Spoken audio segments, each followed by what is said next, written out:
Hi, I'm James Shillinglaw, and I'm here with Karen Witt, who is the Vice President, Sales and Marketing at the Heartling Group. Now, what's the Heartling Group? Well, they own three top resorts in the Turks and Caicos Islands. They own the Shore Club, they own the Palms, and they own the Sands. And Karen also does a lot of operational stuff. And we wanted to get together with her to see how Turks and Caicos is faring as we emerge from the pandemic. And then she has an interesting little story about something they did during the pandemic that wouldn't seem to be all that pandemic, put it that way. It was an interesting group that they had it. And we're going to talk to her about that and really get a sense of where things are at in the Turks and Caicos.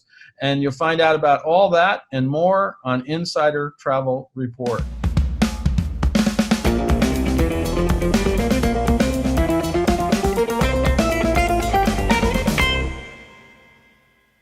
Now, first of all, Karen, how are you? And we know you're in the Turks and Caicos. So, which one of your properties you're at? Hello, James. It's so nice to see you today. I am actually at my home where I do most of my Zoom today, but I am on the island. As you mentioned, Heartling Group is the Sands, the Palms, and the Shore Club in the Turks and Caicos Islands. So I'm coming to you live from the destination. Now, that's great. Now, tell us a little bit about the history of the Heartling Club and your resorts. So Stan Heartling is our CEO and developer and a master visionary. He's Canadian by birth, but he's been on the island for 26 years. So we call him a pioneer on the island. He actually came down as an investor and years ago opened the first resort, which is the Sands at Grace Bay, which is one of the very first properties on the famous Grace Bay beach. And so from that, we have built two other resorts, the Palms, which many people are quite familiar with, and then also our newest property, which is the Shore Club that opened 4 years ago on Long Bay Beach, which is a different location and venue from the famous Grace Bay Beach. So we opened the first resort on Long Bay 4 years ago, and that's just a quick 10-minute drive across the highway. And you actually served as general manager of the Palms at one point, right? Yes, I've been with Heartland Group for a long time. The Palms, I still call it my baby because I was the GM for a number of years, and then I sort of moved into a different role, more of an operations, sales and marketing role globally for all three resorts. Plus, we have a few other companies on the island. We have a development company, a boat company. So now I'm working more directly with Stan, the developer. Now, that's great. Now, we're going to focus a little bit more on the Shore Club because that's where this story comes from. But let's talk a little bit about the Shore Club, the resorts itself. How many rooms does it have, first of all? And I think you have rooms and villas, right? So the Shore Club is an interesting development. We do have 110 rooms, which are the condo style. Turks and Caicos is very much that business model, that condo resort business model. Many of the top resorts here fall into that same category, Shore Club being the same. So you have a situation that you would have 1, 2, 3 bedroom condos up to 1,500 square feet. But interestingly, we also have 6 standalone villas right at the resort. Now, these are gated, so they can be private or not. So if you so choose, you can have this 8,000 square foot oasis all to yourself. They're fully staffed, private beach setting, but the gate takes you right into the property. So you can also have the option of enjoying all the amenities at the resort. No, that's great. And as I've experienced Turks and Caicos, those resorts down there are great for families, great for larger groups. And they really are super. And then, of course, the beaches you can't beat the beaches down there. That's for sure. Now, I understand also the Shore Club. I was reading about it. I promise you, I'm going to come visit you one of these days. And one of the reasons I'm going to go because this restaurant sounds wonderful. This Japanese fusion thing. What is the dining down there? So we have at the Shore Club. Now, let me just preface this by saying Turks and Caicos, by and large, is very much a foodie destination. Right. We have a Caribbean Food and Wine Festival right here every November.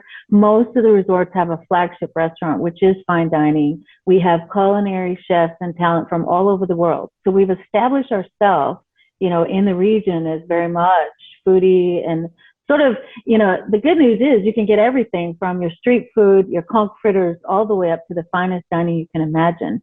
Now, looking at the Shore Club, we do have Surin, which is our Japanese Peruvian style That was restaurant. it. I couldn't remember the second Very part of it. popular. Yeah, that's great. No, and Yes, there are actually a yes, lot of people of Japanese descent in Peru. So obviously you found one or two there who can we produce this did. cuisine, right? We did, and we actually hired one of the top chefs in Peru to come and help us conceptualize and actually open the restaurant.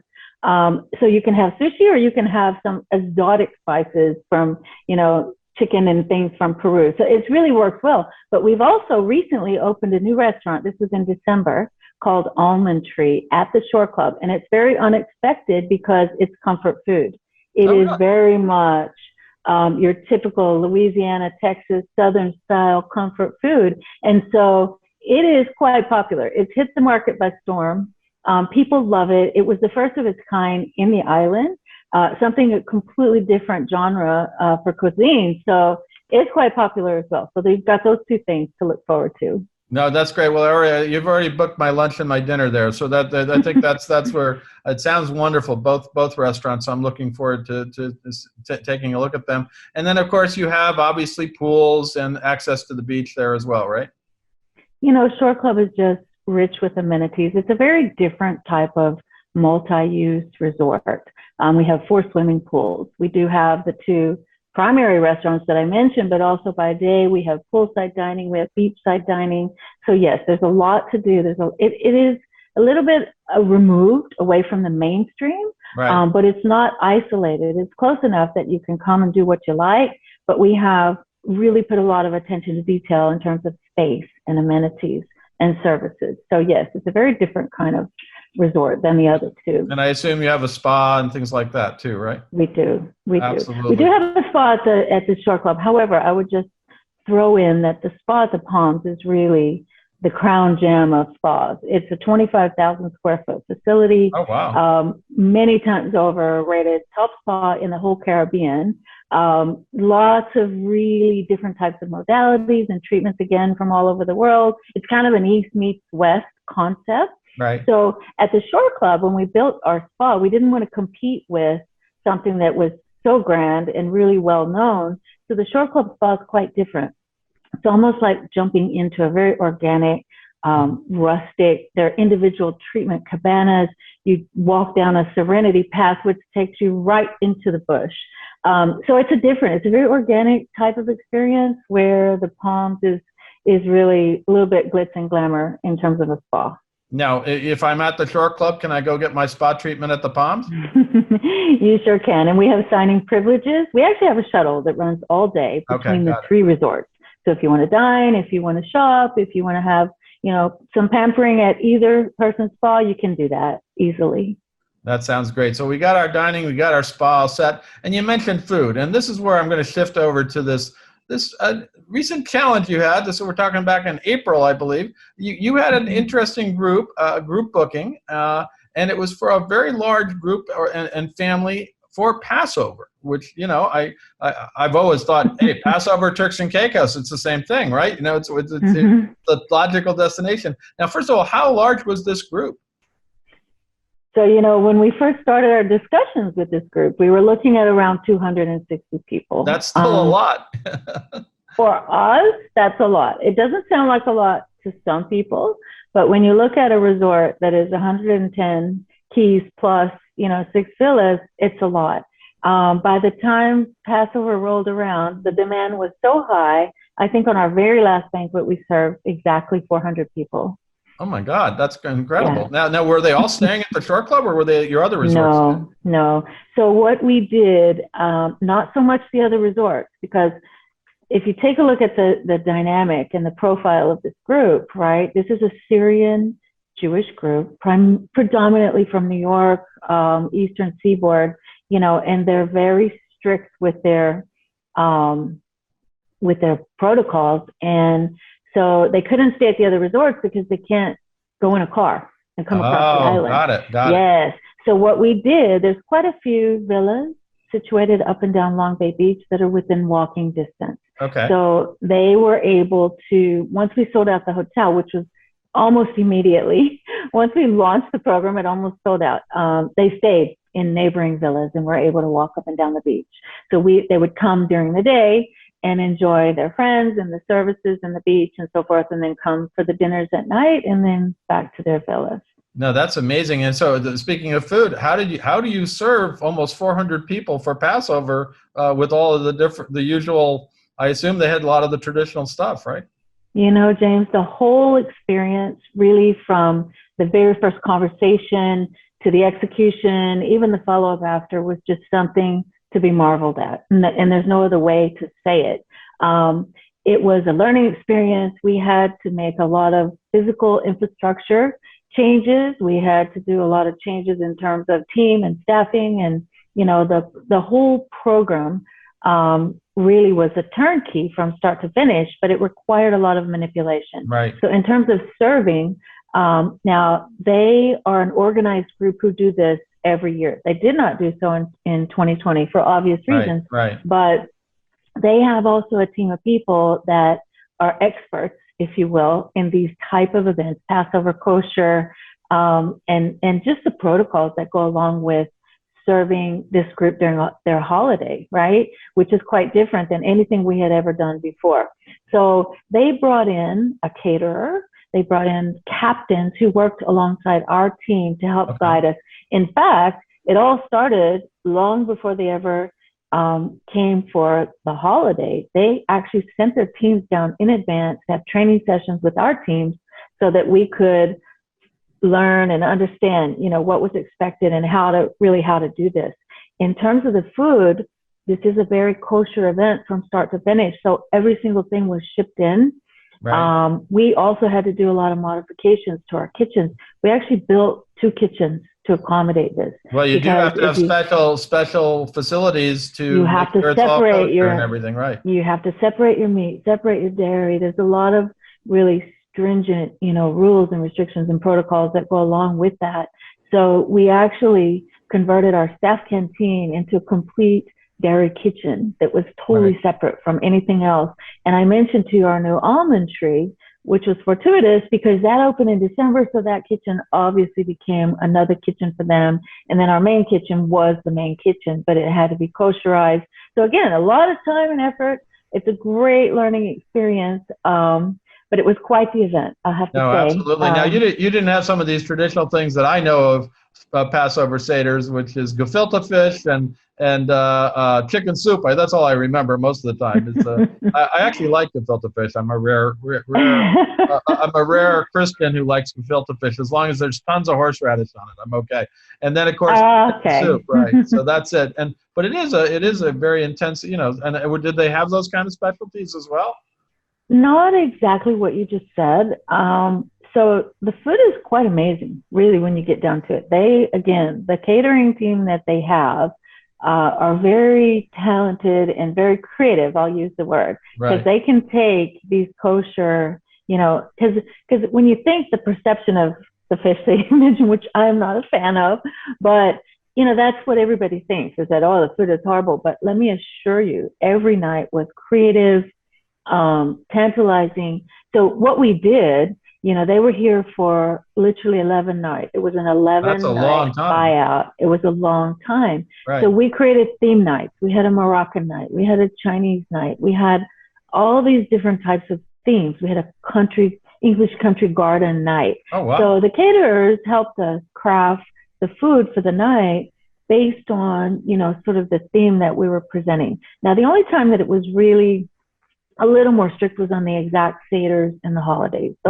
Those meals were a little more structured, although the 100% of everything, including everything that you drank, everything you touched, was kosher, for sure.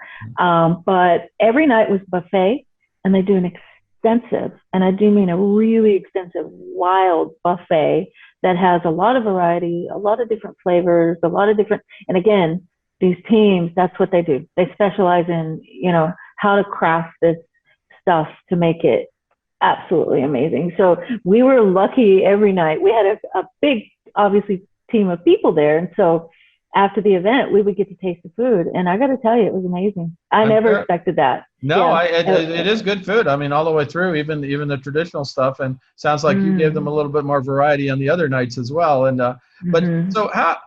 And of course, you did all this still pretty much in the midst of COVID, right? So, that was the interesting thing. And this group, they weren't planning to do this in 21 because obviously the situation is so fluid and dynamic and changing and changing and changing. So their plan, they didn't get to do this in 20, and 21, they had no plans to do it. So early in December, I get a call from my good friend Jack Ezon, and he says, I know this is a long shot, but, we have this group and they're thinking they weren't going to execute this because this program is something that takes months and months and months to plan. And, he said they're looking to maybe do this. And so at that time, if you'll recall, in December 2020, everything was still so vulnerable. We were very vulnerable. Booking pace moving forward was so soft. Everything was last minute bookings. You just didn't know what was likely to happen. The vaccine rollout hadn't really taken shape yet. And so they flew down within 2 days. We toured the property. I mean, this is probably the warp speed, cutting a deal that fast. And so we started from there, the whole planning session. And it just sort of started taking a life of its own. But what was also, something to be considered, you mentioned about, being right in the midst of the pandemic, again, the protocols had to be a certain way. Turks and Caicos did a very good job, by the way, at the onset with our protocols. We've never wavered. We've never changed. Right. The government and the private sector join hands, work together very carefully to ensure a smooth opening. So we actually opened our borders back in July.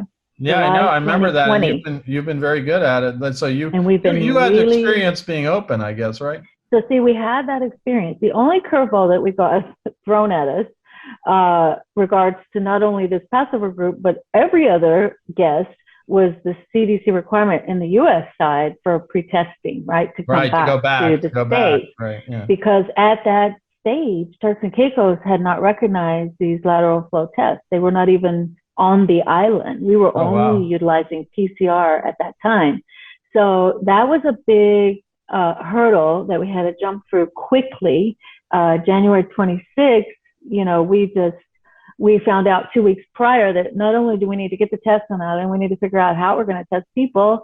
And, so that was a slight little hurdle, but we got past that really elegantly. For 400 people, that's, that's a lot to get back. It meant for everybody. It meant for everybody coming from January, end of January. Right. But anyhow, we just, again, in terms of the group, the protocols were no different. It was the same requirement, 5-day pre-testing. They had to have the insurance. We have an amazing visitor portal through our tourist board. So they just go in, they log in, you get your approval, and you're good to go. But then, of course, when they get to the island, there are strict protocols that had to be adhered to. Now, probably the difference is this was a bubble. This was a buyout bubble at the shore club. They never left the property. They came in, and that was it. Everything from sunrise to sundown was handled, at the property level. So because of their little bubble, they had a few more leniencies on things like masks and so forth. So they didn't really have to worry too much. And it was great, so we were able to execute. I think it would have been more difficult if we hadn't had the bubble, especially at the timing of it, but I got to tell you, in a normal year, I don't know, if someone presented us with this challenge, and I look at it as a challenge because there were so many obstacles that had to be, overcome in order to accept this group. I don't know if we would have thought we could have handled it, but I think what was happening is that we were so excited to be back in business. We were so excited, at the notion that, some semblance of normalcy is coming back to us. And so we never hesitated. I mean, from the moment that we got, the first call, we were so excited and we said, we can do this. I pulled the team together. And by the way, this was a massive team effort. You had every single person very closely in concert with each other. It didn't matter if you were working in landscaping, pool and beach. It didn't matter. We all came together, did the training, and you had people doing things that they normally wouldn't do, but that's what it took in order to achieve this monumental Well, success. it's definitely, and then Yeah. you're totally booked out. And I was going to ask you, did a travel advisor book this? But you already told me, it's Jack Ezon, right? Who put this together? Well, so Jack and someone that Jack, yes, It's one of his indirectly, team, one of yes, his Jack, Embark one Beyond of his. folks. Yeah. It's actually Elegant Travel. Charles Chehabar, who is good friends with Jack. It was his event, and he Okay. has Elegant Travel. So they worked together on it. But yes, it came initially through Jack. So that was Not quite a amazing. bad piece of business. Put it that way. That's not a bad piece of business at all. And they've come back to us. They've come back to us. They're Really? asking for a proposal for 22. I mean, the Oh, event was incredibly successful. Listen, we did some of the most creative things you can ever imagine because it was a bubble and 11 days in the same place. We never wanted it to be stagnant or boring. So we right. actually, we had event one of the nights in the front lobby extending into our porte cochere where cars would normally drive, but we converted the whole thing into this most amazing, elegant, Passover holiday event. And so we did a lot of things like that to try and we used our boutique. We used almost every space in the whole property That's great. for something, So I think it was good. I think they were a little bit taken aback at how creative we were able to be in such a short time frame. And that's kind of what our teams are known for, and that's also what Turks and Caicos is known for. Because you know what we do here, we join hands every time. If we have something that needs to get done, whether it's the Heartland Group, whether it's Grace Bay, whether it's whoever, Yeah. we kind of work together. And so I did pull a few favors from some of my partners, to help us get this done, whether it was staffing or resources or equipment, and that's just kind of what we do in Turks and Caicos. So they were pleased with the outcome, and we'll see if this works again for next year. Yeah, no, it could be an annual event. Passover in Turks and Caicos at the Shore Club. Got to go back. Got to go back. So it sounds like you wowed them, and they're interested to come back. Let's hope to see you get that business again. Just in general now, what's the situation with Turks and Caicos? What does it take to get into the country right now? And we know obviously to get back you need an antigen test, but what do you need to come back in terms of vaccinated and also testing? Mm-hmm. So protocols are very straightforward. Nothing with the vaccine. It's a PCR test that's required within 5 days of your travel into the island. You must also have insurance that would cover you in the unlikely event that you test positive on the island and you must stay. You've got to show proof of coverage for that, right? And that's about it. You go onto our portal, which is the tourist board website, basically. You pop in your information, they give you back your approval, and then you travel to the island. For the exit testing, pretty much every resort has set up inside the resort these antigen tests. It's very seamless, complimentary with your stay. We give you the certificate, and we've not had any issues with that thus far. So it's pretty straightforward. Now, once you arrive on the island, we do have a mask mandate. So masks are mandatory, let's say in the airport, in the taxi, on the way to the hotel. Now, once you're inside your hotels, that's pretty relaxed, and especially, on the beach and the restaurants and so forth. So they're not mandated as much inside the properties, but once you're moving around in the community, you really must wear your mask, and especially in taxis and so forth. We had a curfew, which was just relaxed. So we're all very happy about this. There is a 1 a.m. curfew. But if you know Turks and Caicos is really not a big party destination. Right. So 1 a.m. gives you plenty of time to do everything that you need to do, to have dinner, to enjoy a few after dinner drinks, wherever, and then you're good to go.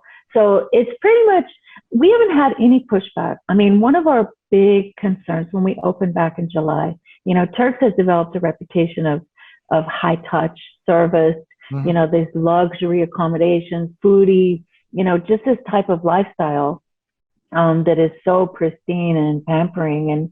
And we were very concerned about, would the protocols impede, what we've become so famous for?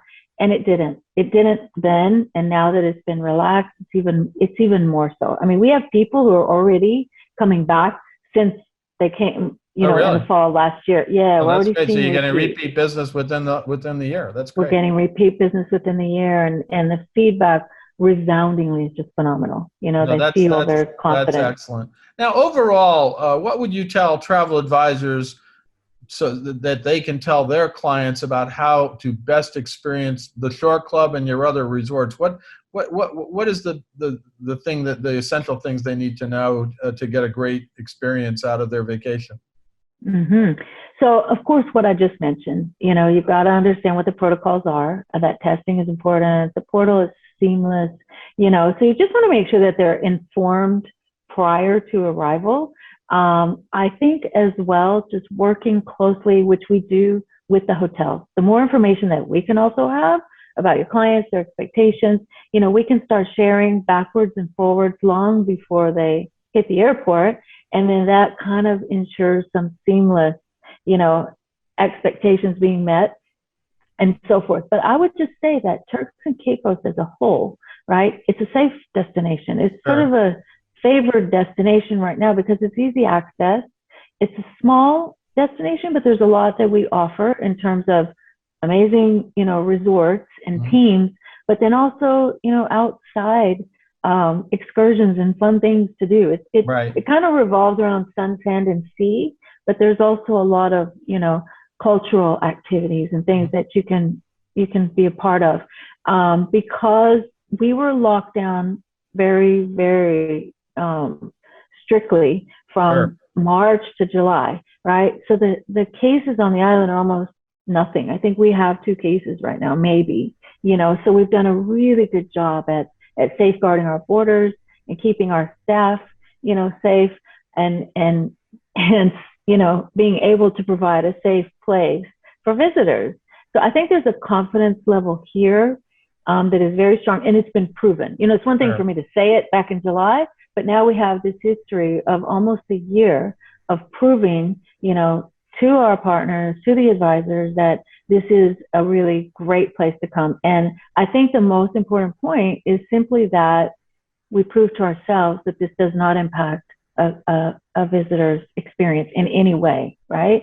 So we're still able to offer everything that, again, that we've become so famous for. And I think that's important because people want peace of mind. They want to feel confident, but at the same time, they just don't want, you know, their experience hampered in any way. They're coming here because they're trying to run away from the hustle and bustle and, you know, all the stress and the drama that they're in their homes. And so when they come here, we just want them to feel really peaceful and calm and happy. No, absolutely. And it sounds like a wonderful way to escape after the last year. Now, anything else you'd like to tell the travel advisors who are viewing out there about your properties or anything else? You know, I just want to thank everyone. I think the support has been overwhelming. Right now, Turks and Caicos is experiencing this euphoria that we never expected. All the resorts are pretty much sold out across in every category, you know, and this seems to be continuing into, you know, August and even into fall, which is unprecedented. We will likely break every record, you know, for June, July, August. That's in the history of the destination. So what that suggested a lot of things. It suggests that, you know, we do have these good partnerships and our partners trust us. It suggests that it's working when your guests get here. Things are really working and people are happy, because if it wasn't that, the alternative, you know, would be different. So I think I would just want to say thank you. And I would want to also, you know, on behalf of the community, the staff, the people here. I mean, Turks and Caicos is almost 100% reliant on tourism. 85% of our GDP comes from the tourism product, you know, and it's only because we did such a good job. We made promises, we kept our promises, and it worked. And so now, you know, the result is that the economy is coming back. The community is coming back to, you know, getting back on their feet. And it's only because of the support of the travel advisors. I mean, it was the partnerships through the pandemic, through the lockdown, that we maintained, and those communications, you know, and those educations. Now it's paying off. And so I want to thank you. And then I just would reiterate that, you know, you sending your guests to a really good place. They're in good hands with us. It sounds like it. Now, just finally, where can advisors go to get more information about the Shore Club and your other 2 properties? So each property has its own website. And we could, I guess, put that up at the end. Yeah, we'll superimpose it. They'll see it there. But I you think can go to Shore Club TC, I think, if I remember. Yeah, you can. It's a shoreclubtc.com, the palmstc.com, the sandstc.com. You can go to virtuoso.com and find the Shore Club and the Palms. Any tour operator, we work with all your favorite tour operators. So if you prefer that route, that's great. We have great relationships with all our tour operator friends, and we can, or you can call a reservations line directly. We actually have a central reservations team here in Turks and Caicos, and everybody handles all three properties. So you have lots of ways that you can reach us, or you can contact me directly, as a lot of them do. And I love to hear from my travel agent friends. So please always feel free to contact me at any time. Well, if I recall, this all started when you were talking to a couple of Virtuoso travel agents that I know very well, Valerie Wilson and I think it was Keith Walden, right?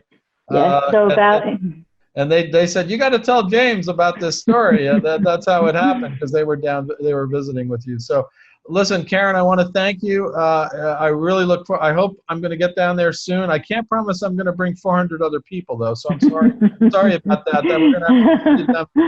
But again, I look forward to seeing the resort sometime in the near future, and hope to see you at conferences and around before then. But again, thank you. It was a marvelous story. It's such great news. And after a year of pandemic, to hear what you did with this group and how things are really coming back for Turks and Caicos overall is so encouraging. Thank you so much, James. We really appreciate all that you do, not only on behalf of the resort side, but the advisor side. I mean, you're just such a shining star in the industry, and we appreciate you getting that word out there. And yes, I'm holding you to it. You got to get yourself back to Turks and Caicos. We can't wait to welcome you back to the island. I'm looking forward to it. Again, I'm James Shillinglaw, and this is Insider Travel Report.